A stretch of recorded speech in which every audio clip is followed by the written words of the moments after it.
আসসালামু আলাইকুম। আল্লাহ তাআলার কাছে হাজার হাজার শুকরিয়া। অনেক ঝামেলা ছিল। ইনশাআল্লাহ ধীরে ধীরে সব মুক্ত হচ্ছে। আল্লাহ তাআলার উপর বেশি ভরসা ছিল।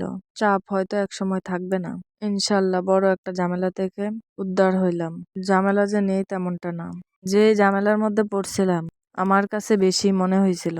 ভাবতাম এই ঝামেলা মনে হয় আর শেষ হবে না। আল্লাহর সব পরিকল্পনাকারী। একমাত্র তিনিই রক্ষা করছেন।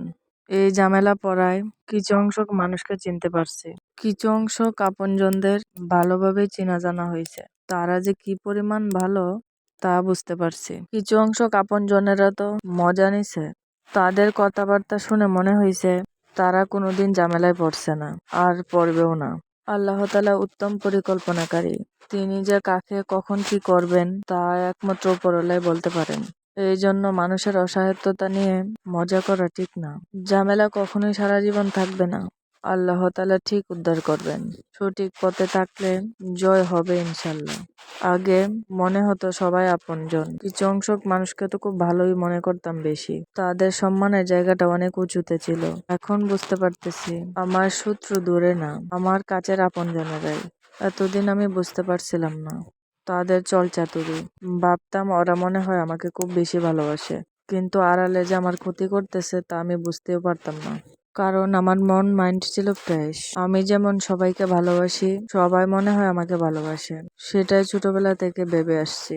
আর এটাই ভাবতাম কখনোই বাবার ছিল না এইসব আপনজনদের কাছ থেকে কষ্ট পাবো। আমার চোখে এখনো ভাসে যে মানুষগুলা কিছুদিন আগেও আমার বাবার সাথে পরামর্শ করতো সবকিছু নিয়ে। সারাক্ষণই পরামর্শ দিতে হতো আমার ফ্যামিলির। সেই সব আপনজনেরাই কষ্ট দিতেছে।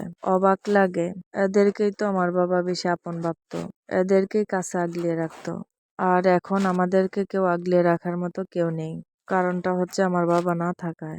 সব সময় ভাবতাম আর যাই হোক আমার কাছের মানুষগুলো আমাকে তাদের কাছে আগলিয়ে রাখবে, কিন্তু এখন সব বিপরীত। অনেকের তো সহ্য হচ্ছে না।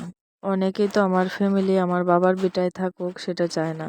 আমাদের উপর কিসের এত অভিযোগ তা বুঝি না, তা খুঁজে পাই না। আমাদের দোষটা কি সেটাও আমরা জানি না।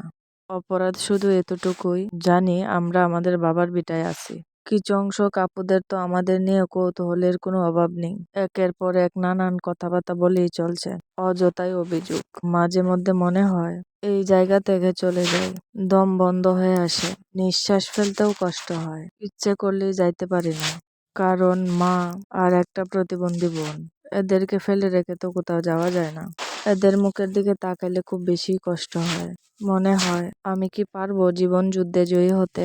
আমি কি পারবো এদের নিয়ে বাঁচতে? এদের জন্যই কোথাও যাওয়া হয় না। ইনশাল্লাহ সব একদিন